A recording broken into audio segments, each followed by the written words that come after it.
வணக்கம் அன்புக்கினிய ரிஷபராசி நேயர்களே, இன்றைக்கு உங்களுடைய குரு பயிற்சி பலன்களை பார்க்க உள்ளோம்.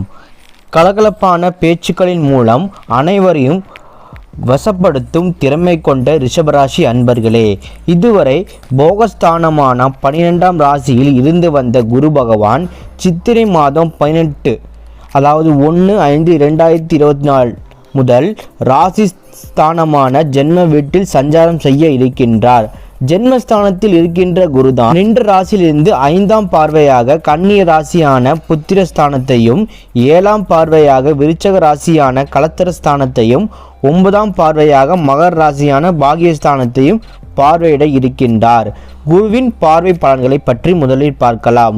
குரு 5ஆம் பார்வையாக புத்திரஸ்தானத்தை பார்ப்பதினால் குழந்தைகளிடமிருந்து வந்த வேறுபாடுகள் மறையும். பூர்வீக சொத்துக்களால் ஆதாயம் அடைவீர்கள்.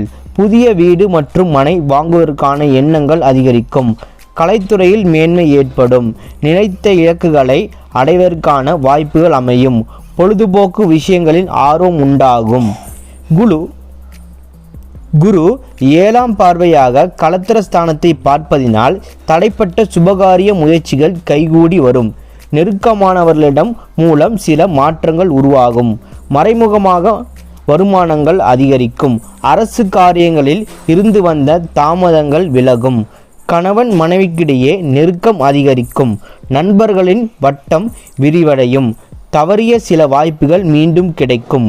குரு 9ஆம் பார்வையாக பாகியஸ்தானத்தை பார்ப்பதினால் பொருளாதாரத்தில் இருந்து வந்த நெருக்கடியான சூழல் படிப்படியாக குறையும். தெய்வீக பணிகளில் உள்ளவர்களுக்கு மதிப்பு அதிகரிக்கும். வெளிநாட்டு பயணங்களில் இருந்து வந்த தடை தாமதங்கள் விலகும். கடன் பிரச்சனைகள் கட்டுப்பாட்டுக்குள் கொண்டு வருவீர்கள். பயணங்களில் மூலம் சில அனுபவங்கள் ஏற்படும். சமூகம் தொடர்பான விஷயங்களில் பொறுமையுடன் செயல்படுவது நல்லது. குரு நின்ற பலன்.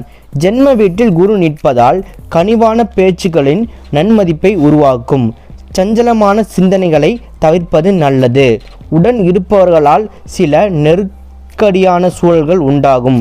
சேமிப்பு சார்ந்த எண்ணங்கள் அதிகரிக்கும். மற்றவர்களை நம்பி செயல்படுவதை குறைத்து கொள்ளவும். மனதளவில் புதுவிதமான சிந்தனைகள் பிறக்கும். எதிலும் விவேகத்தோடு செயல்படவும். பழைய சிந்தனைகளால் ஒரு விதமான தடுமாற்றம் ஏற்படும். எதிர்காலம் சார்ந்த எண்ணங்கள் மனதில் அதிகரிக்கும்.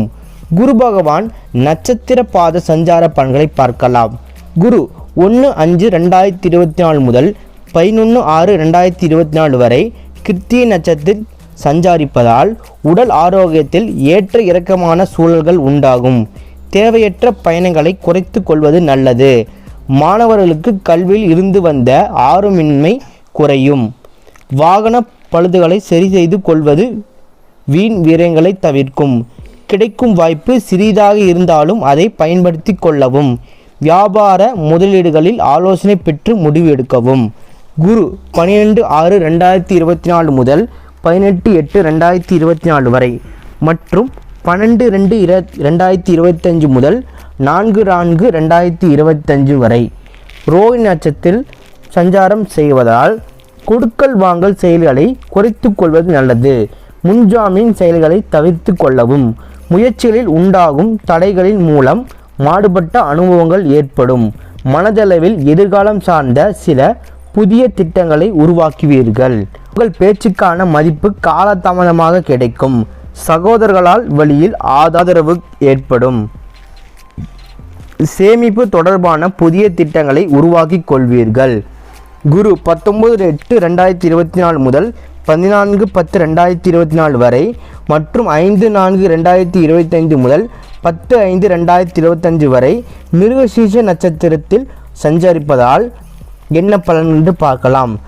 நபர்களிடம் தன்மைகளை அறிந்து ஆலோசனைகளையும் கருத்துக்களையும் கூறவும். ஆடம்பர சிந்தனைகளால் வீண் விரயங்கள் ஏற்படும். வியாபாரத்தில் சில போட்டிகள் இருந்தாலும் மாறுபட்ட அனுபவங்கள் மூலம் வெற்றிகளை உருவாக்கி கொள்வீர்கள். உத்தியோக பணிகளில் கவனத்தோடு செயல்பட்டால் முன்னேற்றம் ஏற்படும். வாழ்க்கை துணையோடு தேவைகளை நிறைவேற்றி வைப்பீர்கள். சிலருக்கு வெளியூர் மற்றும் வெளிநாடு செல்வதற்கான வாய்ப்புகள் சாதகமாக அமையும். குருவின் வக்ரகால சஞ்சார பலன்களை பார்க்கலாம். குரு 15/10/2024 முதல் 11/2/2025 வரை வக்ர சஞ்சாரம் பற்றிய பலன்கள். நிலுவையில் இருந்து வந்த வரவுகள் தேவைக்கேற்ப கிடைக்கும். குடும்ப தேவைகளை நிறைவேற்றி வைப்பீர்கள். குழந்தைகளின் வழியில் சுபகாரியங்கள் செய்வதற்கான வாய்ப்புகள் சாதகமாகும். கணவன் மனைவிக்கிடையே அந்யோன்யம் அதிகரிக்கும். பலம் மற்றும் பலவீனங்களை புரிந்து கொள்வதற்கான தருணங்கள் ஏற்படும். உயர் அதிகாரிகளின் மறைமுகமாக ஒத்துழைப்பு கிடைக்கும். குரு பெயர்ச்சியால் உண்டாகும் பொதுவான பலன்களை பற்றி பார்க்கலாம். முதலில் பெண்கள். குடும்ப விஷயங்கள் பகிர்வதை தவிர்ப்பது நல்லது. சிக்கனத்தோடு செயல்படுவது நெருக்கடிகளை தவிர்க்கும். புதிய வேலைவாய்ப்புகள் சாதகமாக அமையும். உடன் இருப்பவர்களுக்கு மற்றொரு முகத்தை அறிவீர்கள். எதையும் நிதானமாக சிந்தித்து செயல்படுவது நல்லது. பிள்ளைகளின் திருமணம் சார்ந்த எண்ணங்கள் அதிகரிக்கும். மற்றவர்களின் தனிப்பட்ட செயல்களில் அதிக உரிமை எடுத்துக்கொள்வதை தவிர்ப்பது நல்லது. திருமணமான தம்பதிகளுக்கு மகிழ்ச்சியான செய்திகள் கிடைக்கும். குழந்தைகளை பற்றி கவலைகள் குறையும். மாணவர்கள். பாடங்களில் இருந்து வந்த குழப்பங்கள் குறையும். ஆசிரியர்களிடம் கருத்துக்களுக்கு மதிப்பளித்து செயல்படவும்.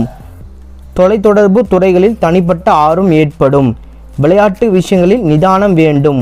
ஆராய்ச்சி மற்றும் சமூகம் தொடர்பான கல்வியில் முன்னேற்றம் உண்டாகும். உத்தியோகஸ்தர்களுக்கு அதாவது வேலை பார்ப்பவர்களுக்கு உண்டான பலன்கள். உத்தியோகத்தில் பொறுப்புகள் அதிகரிக்கும். உயர் பொறுப்புகளுக்கான தேர்வுகளில் சாதகமாக சூழல் அமையும். எதிர்ப்பாலின மக்களிடத்தில் அனுசரித்து செல்லவும். மறைமுகமாக இடைமாற்றம் சிலருக்கு உண்டாகும். கால்நடை வளர்ப்புகளில் சற்று விழிப்புணர்வு வேண்டும். மருத்துவத்துறையில் சாதகமாக வாய்ப்புகள் அமையும். வியாபாரிகளுக்கு நீண்ட நாட்களாக தேக்கத்தில் இருந்து வந்த பொருட்கள் ஆதாயம் அடைவீர்கள். புதிய தொழில் சார்ந்த செயல்களில் கவனம் வேண்டும். சந்தை நிலவரங்களை அறிந்து செயல்படுவது நல்லது.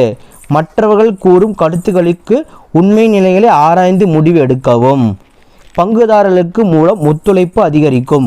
ஜவுளி மற்றும் மருத்துவ பொருட்களின் வியாபாரம் மூலம் லாபம் ஏற்படும். விவசாயம் பணிகளில் ஆர்வம் ஏற்படும். நன்மைகள்.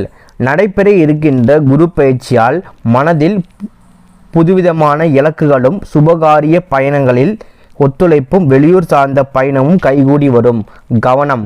நடைபெற இருக்கின்ற குரு பயிற்சியால் தற்பெருமை சார்ந்த சிந்தனைகளை குறைத்து அடக்கத்தோடு செயல்படுவது மேன்மையை உருவாக்கும். வழிபாடு. வியாழக்கிழமை தோறும் சித்தர்களின் வழிபாடும் ஜீவ சமாதிக்கு சென்று வருவதும் மனதளவில் இருந்து வந்த குழப்பங்களை குறைத்து தெளிவினை ஏற்படுத்தும். ரிஷபராசி அன்பர்களே, பொதுவாக 100க்கு 80 மதிப்பெண்களை பெற்றிருந்தாலும் இந்த குரு பெயர்ச்சியால் உங்களுக்கு ஆதாயம் என்பது குறைவுதான். மற்றவர்களின் தேவைகளை நிறைவேற்றி வைப்பதில் தான் ஆர்வம் உண்டாகும். அதனால் நபர்களிடம் தன்மைகளை அறிந்து செயல்படுவதை மேற்கொள்ளவும். மேலே கொடுக்கப்பட்டுள்ள பலன்கள் யாவும் பொது பலனே. அவர்களது தசா புத்திக்கு ஏற்பட்ட பலன்கள் மாற்றம் ஏற்படும். நமது சேனலை லைக் பண்ணுங்கள், ஷேர் பண்ணுங்கள் மற்றும் ரிஷபராசி நேயர்களுக்கு இந்த வீடியோவை ஷேர் பண்ணுங்கள். நன்றி, வணக்கம்.